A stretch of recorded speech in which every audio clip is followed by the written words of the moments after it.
Екінші доға қара өгіздің челіктерінің отыруынан басталады және әдеттегідей миссиялар арасында негізгі азап шегеді.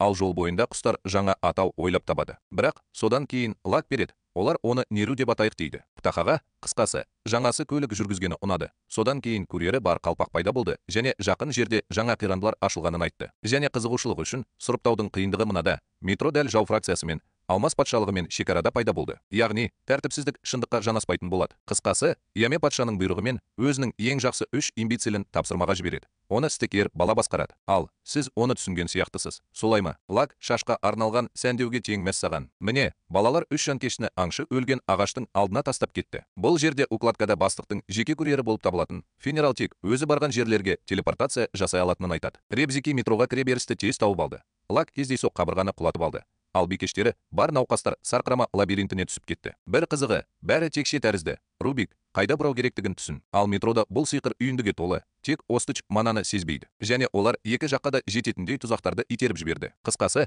патшаның бұл квестке неліктен Руши Люкті жібергені түсінікті. Сондықтан ол өзінің елдәсілерімен бірге ондағы барлық нәрсені өшіреді. Қысқасы, Шлак өзінің сиқырлы Яндекс навигаторын қосып, бөтен түрлерді әп-сәтте тауып алды.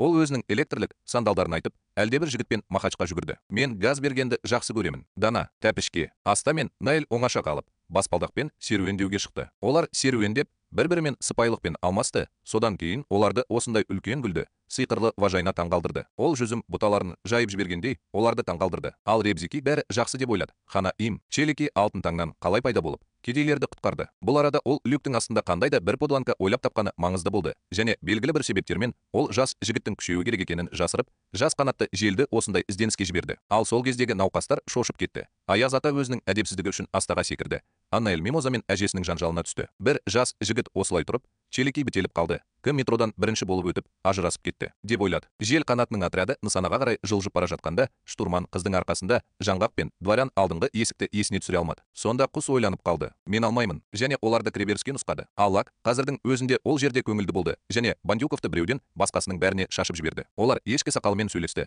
Сондықтан Лак қолына сәндеу чидорисін алып үлгерді. Ал Старпер тәпішкесін киіп, осылай жүгіріп, айқайлады. Ол жерде бірдеңе істеу үшін аузы құлап қалды. Бірақ лакталған адам қарт адамды электр бағаналарымен қуып жетіп, кішкентайын бетіне жазып жібере жаздады. Бірақ қарт өзінің түтінімен қолын бұлғап, кішкентай кітабын ашып, сол жерде уағыз оқыды. Лакталған қарт адамға тағы бір рет шабуыл жасап, оны ұстап алды. Бірақ әулие осылай тұр. Ол басын басып, оның жаман екенін, содан кейін ол фуфайкасының түймелерін шешіп, бұл сенің қалпағың екенін айтты. Бұл тыртық менің түкті төс сүйегімнің еденінде маған қалды. Қазір ол жерде шаш өспейді. Осы уақытта базардағы Лак нашарлап кетті. Қысқасы, тұман оны арманға жетелейді. Сол ақсақалдардан мен есек сияқты жүгірдім. Содан кейін оқиға орнына таң атқаннан бастап, финалдың есігіне дейін адам жеткен сәтте есі кеткен шайтан келді. Бір сөзбен айтқанда, Мимозаны соншалықты жаман емес күйдіріп жіберді.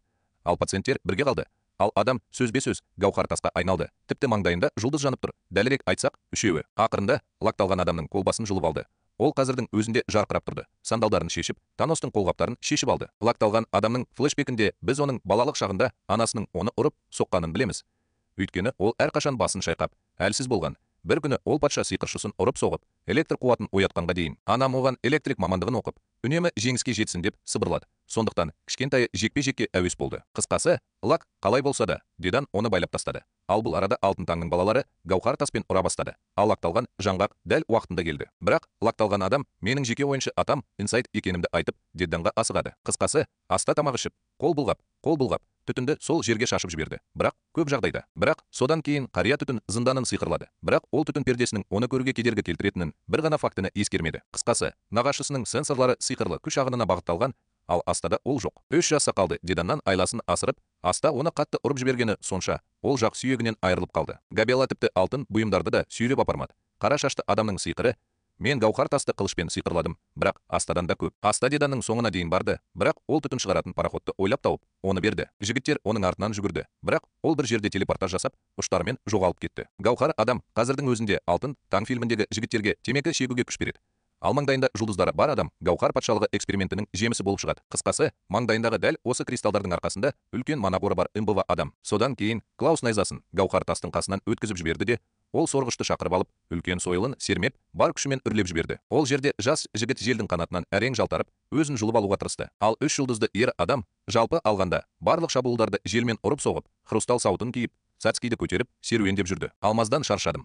Қысқасы, дірілдеп, қылышын көтеріп, жел диірменін аяқтағысы келді. Бірақ содан кейін уақыт өте келе аста келіп, тағы бір рет елда сойылымен сойылын кесіп, жас жігітті Отисадан құтқарды. Бірақ содан кейін мен бозғылт гауһар тасты ұстап алдым. Ал лақталған гауһармен Бабина келді. Бұл арада гауһар тасты Нензуцу минералды түрде сиқырлап, клондарды панаделалға айналдырды. Ол астаның күшін жете бағаламады. Ал кішкентайы оны артынан түсіндіру үшін сиқырға қарсы болғандықтан лақтырып жіберсін. Ол гауһар тасты алып, біраз су ұшып кетті. Содан кейін ол големді дені сау деп шақырып, Мелкиді таңғалдырды. Бірақ аста орнынан тұрып, бұлшық еттерін ашты, ал бозарған адамның төбесі көтеріліп үлгерді. Қысқасы, жаңғақ бір соққымен големді жарып жіберді де, ол люктің астына айқайлаған кезде, ол жеңген сияқты. Жігіттер гауһар тасты байлады. Ал аста сағыздың орнына балдырларды шайнауды шешті. Мен осы сәтте Ник, Найлге қараңызшы, бикешті түйреу балалық емес. Солай. Жанға қосылған көзілдірік киіп, тағы да парашютпен секіріп, осы қирандылардың қазынасына кірді. Және ол жерде бәрі соншалықты жарқырайды. Бірақ ондағы ең қымбат нәрсе бұл қандай да бір маңызды артефакт. Қысқасы, Юна бұл шиыршықты бірінші болып табады. Содан кейін оның MacBook жасыл түспен жанады және журналдағы барлық таңбалар жоғалады. Жол бойында бала планшетіне жаңа қаріптерді орнатты.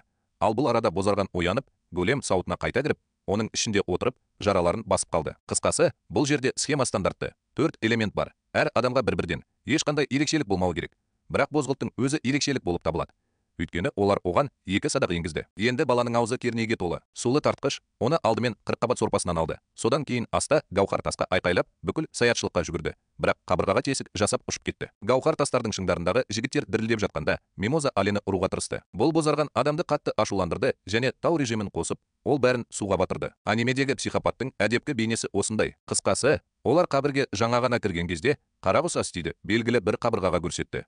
Оны кейінірек жаңғақ тесіп өтті. Сонымен, есін жиған челік артында құс нұсқаған қара тот басқан қылышты тауып алады. Енді елдәсілер мен қайрауды біріктіре отырып, біздің айқайлаушы бозғылт жаудың барлық шабуылдарын тойтарады. Содан кейін сауытты оңай кесіп, оған зиян келтіреді. Ноэль есін жиып, Астиге мотивациялық соққы береді. Оның сиқырымен жаңа қайрауды зарядтайды. Қысқасы, ағартқыштың баласы қолын бұлғап, бозарған Гетсугойды лақтырып жіберді. Бірақ мен фрагментті бауырыма жіберіп алдым. Енді ол оны ұра алмайды. Сонымен, нәтижесінде бізде не бар? Бозарған екінші рет жеңілді.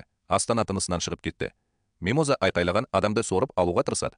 Оны елге ұрып, соғуға көндіреді. Ал бұл кезде Беледниганың басында флешбек жыпылықтайды. Міне, біз оның өткені туралы, оның басқа балалармен бірге концлагерлерде қалай қыдырып жүргені, 1000-7-ге есептегені, сүйіктісін тастап, өз патшалығының осындай таңдаулы атасы инсайдеріне айналғаны туралы білеміз. Міне, бозарған тағы бір рет есін жиып, Шизнакты ұстап алады. Ол үлкен қылыш лақтырады. Міне, жас жігіт бұғаудан босатылды. Планшетке жаңа қаріптер енгізіліп, қандай да бір недойфияға тап болады. Уақыт осы екеуінің айналасында қатып қалды. Ал әйел кейпіндегі Пак көзін тырнап, желмен тікелей қылышқа түкірді. Бұл оның құлап кетуіне және қабырғаға бозарып кетуіне себеп болды. Мұның бәрі әуе сүйісуінен болды. Түсіндіңіз бе? Ақыры, гауһар тас ақыры жеңіліп қалды. Ғимарат құлап жатыр. Аста есін жиып, инсайттың атасын құтқаруды сұрайды. Қысқасы, пациенттер шығып кетті. Ал айлакер дедан өз кемесімен және толық алтын вагонымен түтін шығаратын пароходта отырып, өзін жұлып алды. Ал алтынның үстінде бозғылт балдақ бар. Ол әлі күнге дейін флешбек ұстайды. Қысқасы, бұл жігіттер жаман емес. Тек қатал патшалықта көшбасшымен бірге өмір сүру оларды қатал болуға мәжбүр етті. Аста есін жиып,